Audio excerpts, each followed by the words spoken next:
ಬಜೆಟ್ನಲ್ಲಿ ಕರ್ನಾಟಕಕ್ಕೆ ಬಹು ದೊಡ್ಡವಾದಂಥ ಅನ್ಯಾಯ ಆಗಿದೆ. ಜೋಶಿ ಆಗಿರಲಿ, ಸೋಮಣ್ಣ ಅವರಾಗಿರಲಿ, ಯಾವ ರೀತಿಯಾಗಿ ಜನಕ್ಕೆ ಮುಖವನ್ನು ತೋರಿಸ್ತಾರೆ ಅಂತ ಕಿಡಿಕಾರ್ತಾ ಇದ್ದಾರೆ ಎಂ ಬಿ ಪಾಟೀಲ್. ಯಾಕಂದರೆ 2026 ಬಜೆಟ್ ಮಂಡನೆ ಆಗಿದೆ. ನಿರ್ಮಲಾ ಸೀತಾರಾಮನ್ ಏನು ಘೋಷಣೆ ಮಾಡಿದ್ರು, ಆದರೆ ಅಲ್ಲಿ ನಮಗೆ ಏನೂ ಸಿಕ್ಕಿಲ್ಲ, ಅನ್ಯಾಯ ಆಗಿದೆ. ಈ ವಿಚಾರವಾಗಿ ಪ್ರಹ್ಲಾದ್ ಜೋಶಿ, ಸೋಮಣ್ಣ ಇವರು ಯಾವ ರೀತಿಯಾಗಿ ಜನಕ್ಕೆ ಮುಖ ತೋರಿಸ್ತಾರೆ ಎಂ ಬಿ ಪಾಟೀಲ್ ಕಿಡಿಕಾರ್ತಾ ಇದ್ದಾರೆ ಕೇಂದ್ರ ಸರ್ಕಾರದ ವಿರುದ್ಧ.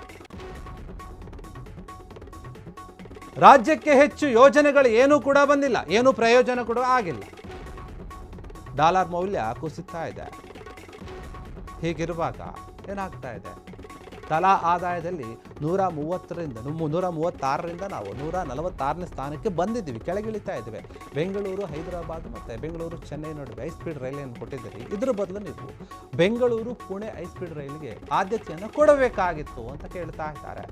ರಾಜ್ಯದ ಮತ್ತು ಮಹಾರಾಷ್ಟ್ರದ ಸಂಸದರು ಪಕ್ಷಾತೀತವಾಗಿ ಧ್ವನಿ ಎತ್ತಬೇಕಾಗಿದೆ ಈ ವಿಚಾರಕ್ಕಾಗಿ.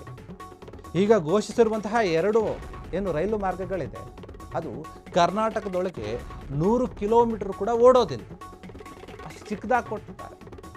ಇದನ್ನ ಮೋದಿ ಸರ್ಕಾರ ಪರಿಗಣಿಸದೇ ಇರೋದೇನಿದೆ ಅದು ದುರ್ದೈವದ ಸಂಗತಿ ಅಂತ ಹೇಳ್ತಾ ಇದ್ದಾರೆ ಎಂ ಬಿ ಪಾಟೀಲ್. ಮೋದಿ ಬಳಿ ಮಾತನಾಡೋಕೆ ನಿರ್ಮಲಾ ಸೀತಾರಾಮನ್ ಅವರು ಹೆದರುತ್ತಾರೆ ಅಂತ ಲೇವಡಿ ಕೂಡ ಮಾಡಿದ್ದಾರೆ.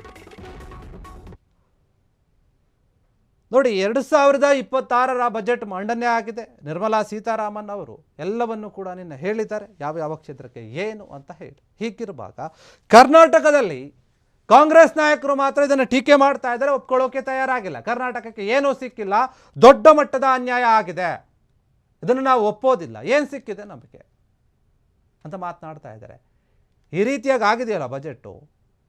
ಹೀಗಿರುವಾಗ ನಮ್ಮದೇ ರಾಜ್ಯದವರಾಗಿರುವಂತಹ ಕೇಂದ್ರ ಮಂತ್ರಿಗಳೇನಿದ್ದಾರೆ, ಪ್ರಹ್ಲಾದ್ ಜೋಶಿ ಅವರು, ವಿ ಸೋಮಣ್ಣ ಅವರು ಯಾವ ರೀತಿಯಾಗಿ ಮುಖ ತೋರಿಸ್ತಾರೆ ಜನರಿಗೆ, ಏನಂತ ಹೇಳ್ತಾರೆ, ಯಾವ ರೀತಿಯಾಗಿ ಸಮರ್ಥನೆ ಮಾಡ್ಕೊಳ್ತಾರೆ ಈ ಬಜೆಟ್ ಬಗ್ಗೆ ಅಂಥದ್ದೇನೂ ಇಲ್ವಲ್ಲ. ಇಲ್ಲಿ 2 ಹೈ ಸ್ಪೀಡ್ ರೈಲುಗಳ ಕಾರಿಡಾರನ್ನು ಕೊಟ್ಟಿದ್ದಾರೆ ನಿಜ, ಆದರೆ ಅದು ಏನು ಉಪಯೋಗ ಬರುತ್ತೆ? 100 ಕಿಲೋಮೀಟರ್ ಕೂಡ ಓಡೋದಿಲ್ಲ ನಮ್ಮ ರಾಜ್ಯದಲ್ಲಿ.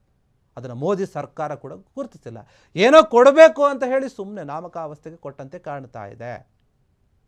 ಕೇಂದ್ರ ಸರ್ಕಾರದ ವಿರುದ್ಧ ಎಂ ಬಿ ಪಾಟೀಲ್ ಗುಡುಕ್ತಾ ಇರುವಂಥದ್ದು. ರಾಜ್ಯಕ್ಕೆ ಏನೂ ಕೂಡ ಪ್ರಯೋಜನ ಆಗಿಲ್ಲ ಈ ಬಜೆಟು. ಏನಿದೆ ಅದರಲ್ಲಿ ಪ್ರಯೋಜನ ಆಗೋದು ಏನೂ ಕೂಡ ಇಲ್ಲ. ಡಾಲರ್ ಮೌಲ್ಯ ಜಾಸ್ತಿ ಆಗ್ತಾ ಇದೆ, ನಮ್ಮ ರೂಪಾಯಿ ಕುಸಿತಾ ಇದೆ. ನೋಡಿ, ನಾವು ತಲಾ ಆದಾಯದಲ್ಲಿ ಎಷ್ಟಿದ್ವಿ? ಮೊದಲು 136 ಸ್ಥಾನದಲ್ಲಿದ್ವಿ, ಈಗ 146ನೇ ಸ್ಥಾನಕ್ಕೆ ಬರ್ತಾ ಇದ್ದೀವಿ. ಹಾಗಾದರೆ ಏನಾಗ್ತಾ ಇದೆ ಇಲ್ಲಿ? ಬೆಂಗಳೂರು ಹೈದರಾಬಾದು ಮತ್ತು ಬೆಂಗಳೂರು ಚೆನ್ನೈ ಈ 2 ಹೈ ಸ್ಪೀಡ್ ರೈಲುಗಳ ಕಾರಿಡಾರ್ಗಳನ್ನು ನೀವು ಕೊಟ್ಟಿದ್ದೀರಿ, ಆದರೆ ಇದರಿಂದ ಅಷ್ಟೊಂದು ಏನು ಉಪಯೋಗ ಇಲ್ಲ. ಅದ್ರ ಬದಲು ನೀವು ಬೆಂಗಳೂರಿಂದ ಪುಣೆಗೆ ಕೊಡಬೇಕಾಗಿತ್ತು, ಅದಕ್ಕೆ ಆದ್ಯತೆ ನೀಡಿದರೆ ಚೆನ್ನಾಗಿರ್ತದೆ. ಈ 2 ಕೊಟ್ಟಿರೋದನ್ನು ಕೂಡ ನಾವು ಸ್ವಾಗತ ಮಾಡ್ತೀವಿ, ಇಲ್ಲ ಅಂತ ಹೇಳ್ತಿಲ್ಲ, ಆದರೆ ಅದು 100 ಕಿಲೋಮೀಟ್ರ್ ಕೂಡ ಓಡೋದಿಲ್ಲ, ಅಷ್ಟು ಕೊಟ್ಟಿದ್ದೀರ ನೀವು. ಬೆಂಗಳೂರಿಂದ ಪುಣೆ ಕೊಟ್ಟಿದ್ರೆ ತುಂಬ ಉಪಯೋಗ ಆಗ್ತಾ ಇತ್ತು ಅಂತ ಹೇಳಿ ಎಂ ಬಿ ಪಾಟೀಲ್ ಮಾತನಾಡ್ತಾ ಇದ್ದಾರೆ. ಇನ್ನು ಇದಕ್ಕೆ ಸಂಬಂಧಪಟ್ಟ ಹಾಗೆ ಮಹಾರಾಷ್ಟ್ರ ಮತ್ತು ನಮ್ಮ ರಾಜ್ಯದ ಸಂಸದರು ಏನಿದ್ದಾರೆ ಅವರು ಕೂಡ ಪಕ್ಷವನ್ನು ಬಿಟ್ಟು ನಮಗೆ ಏನಿದೆ ಉಪಯೋಗ ಇದೆ ಅದಕ್ಕೆ ಕೇಳಬೇಕಾಗಿದೆ ಅಂತ ಮಾತನಾಡಿರುವಂಥದ್ದು. ಕ್ಷಣ ಕ್ಷಣದ ಸುದ್ದಿಗಳಿಗಾಗಿ ಫ್ರೀಡಂ ಟಿವಿ ಸಬ್ಸ್ಕ್ರೈಬ್ ಮಾಡಿ, ಲೈಕ್ ಮಾಡಿ ಹಾಗೂ ಫಾಲೋ ಮಾಡಿ. ಹೊಸ ಸುದ್ದಿಗಳ ನೋಟಿಫಿಕೇಶನ್ಗಾಗಿ ಬೆಲ್ ಐಕಾನ್ ಮೇಲೆ ಕ್ಲಿಕ್ ಮಾಡಿ.